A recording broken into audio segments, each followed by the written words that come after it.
ένα μεταναστευτικό κέντρο για τα πουλιά, οπότε η περιβαλλοντική του αξία είναι ανεκτήμητη.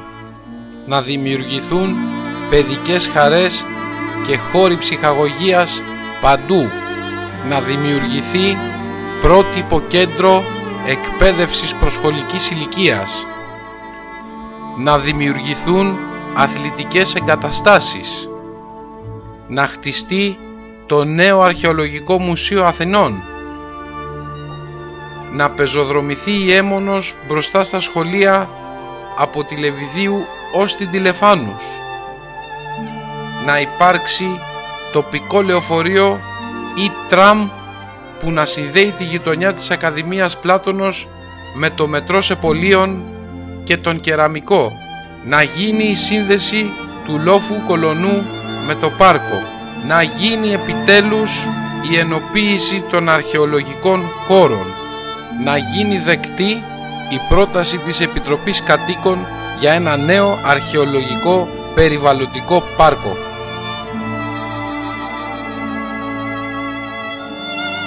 Να χτιστεί δημοτικό θέατρο.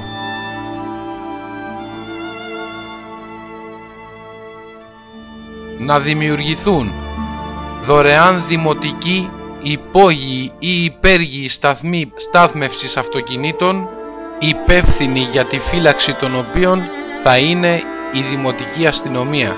Μόνο έτσι θα αποσυμφορηθούν τα πεζοδρόμια μας.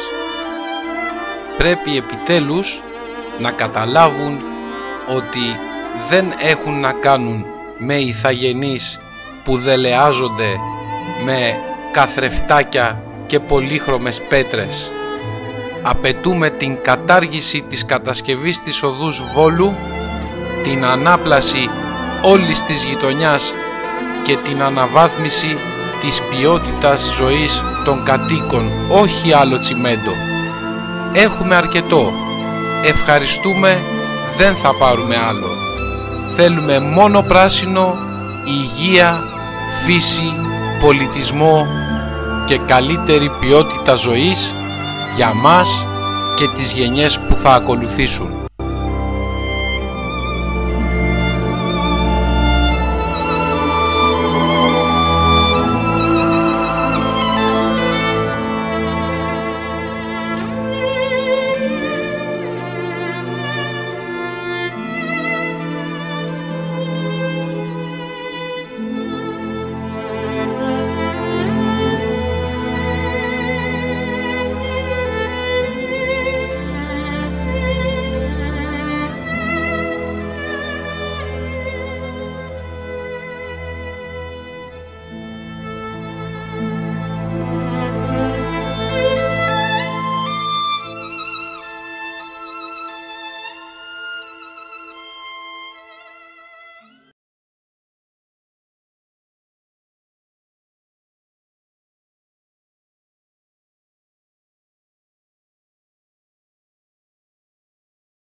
Ελλάδας. Στο Λουξεμβούργο συνεδριάζει σήμερα το ΕΚΟΦΗΝ. Δεν τίθεται θέμα περαιτέρω μείωσης της στρατιωτικής θητείας, δήλωσε μέσω του Sky ο αναπληρωτής Υπουργός Άμυνας. Να